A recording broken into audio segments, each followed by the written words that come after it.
Go. Streaming from South Africa to the world. This is the Stonks Go Moon podcast. What just happened? We break it down so you don't have to. Welcome everyone to the Stonks Go Moon podcast. My guest today, Eugene Preis, is one of the co-founders of ERG Industrial. Eugene, welcome to the pod. Thanks, Rocco. Great to be here. Excited to have a bit of a discussion with you. Eugene, you came onto my radar in a very weird way. So normally when I do discovery, I would troll LinkedIn. I would see, who's interesting people? What are they doing? Mining isn't one of the typical industries that comes up when I, one of those sexy industries. So what happened is my son is 3 years old. He was sitting next to me on the chair and I was scrolling and he says, stop, right? And I go, okay, cool. What is it? And he's like, what's that? And it's a video of blasting. It's a blasting video. And immediately he is absolutely captivated. I have to play it 40 times. I have a video of him laughing and reacting to it. And then I sort of went into, because it was the ERG company webpage on LinkedIn. I found you, I found Reynard, and I sort of thought, wow, these guys really are doing something different, because mining, let's face it, it's unsexy. How do you guys differentiate yourself in that space? How did that all come about?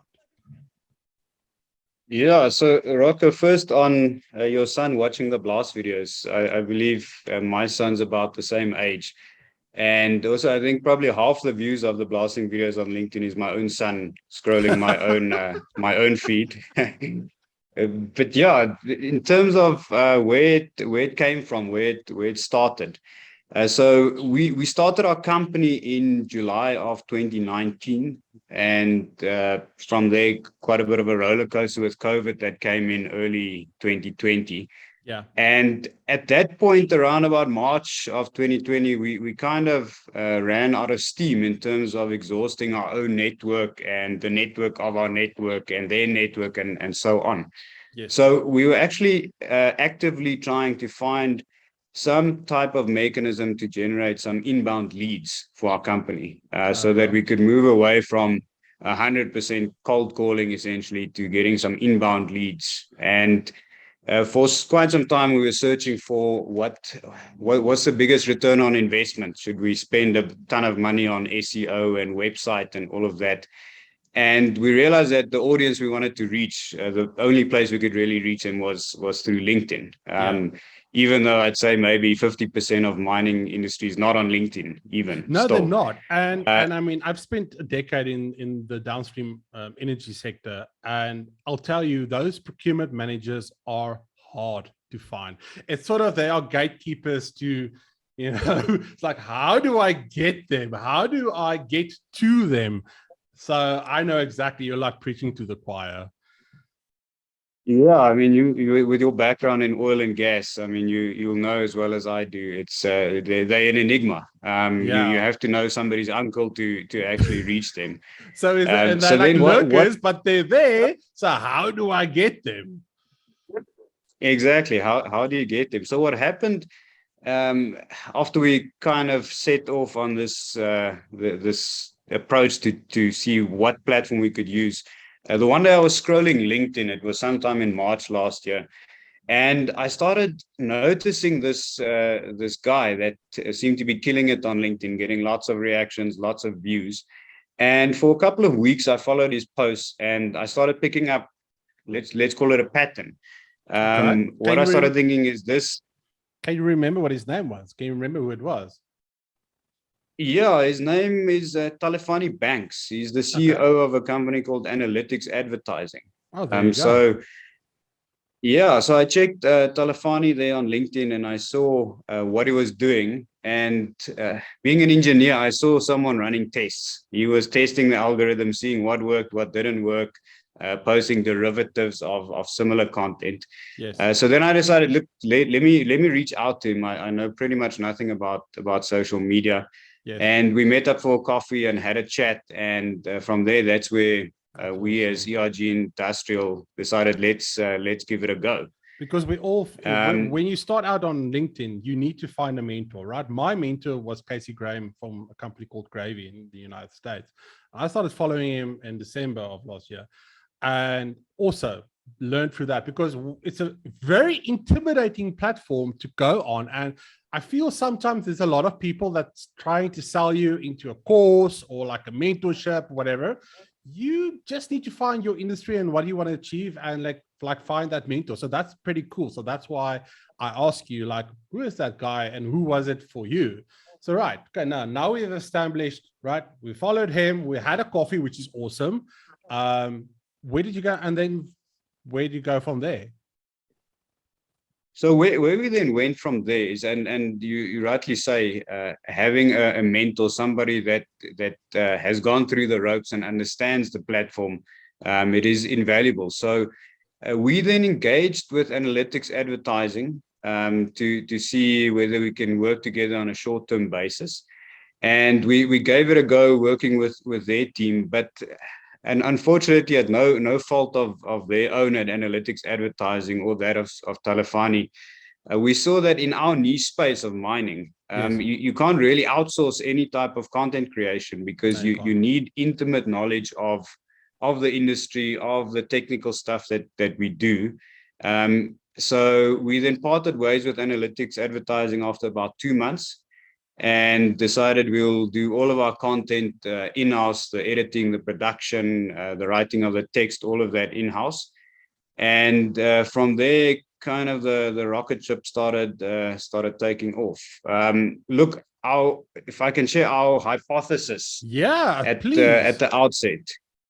So the hypothesis at the outset with LinkedIn in trying to formulate a strategy was, we understood that LinkedIn favored people above companies. Yes. And LinkedIn favored not selling over selling. So it's kind of a difficult situation where you want to sell, but you can't sell, and you have to do it through a person. So it's that argument of, although we are a B2B business, on LinkedIn, online sales is still B2C, or let's say human to human, H to H.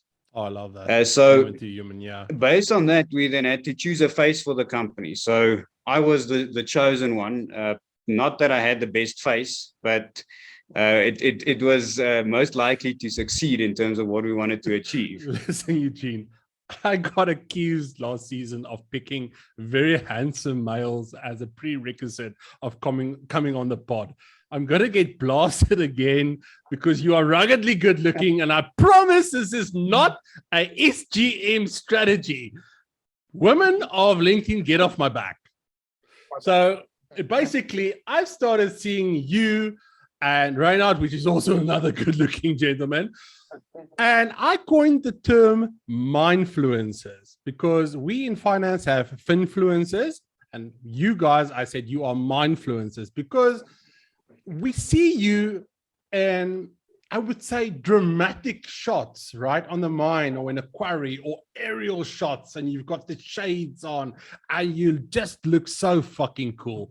It's like you make mining sexy. And I guess that's where a lot of the focus and the attraction or the interest comes from. Am I right? No, 100% right, Rocco. So if I can also share what probably was the toughest thing for me, being chosen now as the face of ERG Online, is my social media activity and presence before this is basically zero. The only platform I've ever had an account on was Facebook. I've never had Twitter. I'm still not really sure what TikTok is. So all of a sudden, this dude that doesn't really share anything with anyone. My mother phones me and shits on my head for not sharing news with her. All of a sudden, I'm sharing intimate information, putting myself out there to, the world on LinkedIn. Yes. So that was kind of tough. But back to the hypothesis, it was we saw we needed a face. Okay. And it's something that, apart from ERG, that my entire career being in mining, I've always looked at disdain as to how the media portrays the mining industry, what the general perception is of mining. Yes. Because mining is rough and tough, and it's a heavy industry, and it's quite in the dark in terms of what really goes on there. No pun intended. So that was that was that was part of the objective for us, was to make, I don't want to say make mining look sexy, because in my view mining is sexy, but to just open it up, kind of lift the lid to a wider audience, so that they could see what mining's about, and also kind of get a better appreciation for the industry. I mean, without mining, we kind of screwed. We don't have anything. I think that's a very good point that you're raising, is because, I mean, we are in this technology age with rapid development, cell phones, smartphones, EVs. How many people do you think actually realize where those commodities come from? It's sort of, if you look at this TikTok, Insta culture, world crowd influencers, they don't have an idea. It's like they get the latest Apple iPhone 13. Those chipsets and everything come from the ground. So that's important, like, awareness that you are basically raising there. Yeah, Rocco, so if I had to hazard a guess, I'd say maybe 1% of the world knows what actually is in their smartphone and where it comes from. I posted the other day, it was a photo from an underground mine, a platinum mine, with a little story about exactly this. Where does platinum come from? What is it used for? And I think the tagline to it was, the device you're reading right now uses metals that come from places like this. And even on that post, I got people commenting that this is so outdated, these things need to be closed, it's dangerous for people, and they can't believe this goes on in the 21st century. Which shows that there's no understanding in terms of what mining means, and on top of that, what quarrying means for all of us. The best interaction I probably had a number of years ago was with someone that branded themselves as an environmentalist, and online they were calling for the closure of all mines, and coal mines, gold mines, platinum mines. But the biggest irony of it all is they wouldn't have a voice without mining, without what the mines produce. You're not connected, you don't have devices, nothing of the kind. There's a massive ignorance in the ESG movement that I'm not going to get into now. Before I let you leave, I want two things. What impact has this LinkedIn fame or this Insta fame, whatever you want to call it, for ERG? What effect has it had on your business? Not like the likes and the clicks and the shares and the whatever. I want to know, like, on the bottom line. You don't have to give me like solid numbers, whatever, but just like more or less. Yeah. So first, I like your little comment. Let's say slightly snide remark towards the vanity metrics of views and likes and all of that. Yeah, because it doesn't pay the bills. That's the first thing Casey told me. He said, Rocco, well, I like to, because he doesn't speak to me. He's like, no, this is like Rocco, but he spoke in general, but he spoke to me. I said, I heard, Rocco, likes and shares and comments does not pay the bills. You need to monetize what you're doing. So that's where my comment is coming from. Exactly, and it kind of has the opposite effect. It doesn't pay the bills, but it takes away from you, because you'll know. I know you've had a couple of viral posts. It's a hell of a lot of work for pretty much no return to have a viral post. So yeah. I can share some metrics, and what's incredibly powerful to us and the value to our business is on this platform we've reached a point where on average a post that gets put out there gets at least 18,000 views on it. That's a lot. The likes and the other metrics are also pretty high, but it's more the views. So it's a situation where we put something out there, and while we're sleeping, while we're doing other work, it's kind of working itself. The value on the business has been incredible, and in so many different domains. So on a financial side of things, we started the LinkedIn efforts in April last year. At least an additional 4.5 million rand in turnover. Wow. What would 4.5 million rand be? It's about $300,000 in turnover because of LinkedIn, and that's what we can trace directly. And it's free. I mean, okay, you pay for it with your time, but it's free in quote unquote. Exactly. If you look at the return on investment, even with the time spent, it's incredible numbers in the thousands of % of ROI. But the real value that's even more valuable than that, and that has given us indirect financial gain, and in future will do so even more, is the impact it's had on our reputation as individuals, as the company.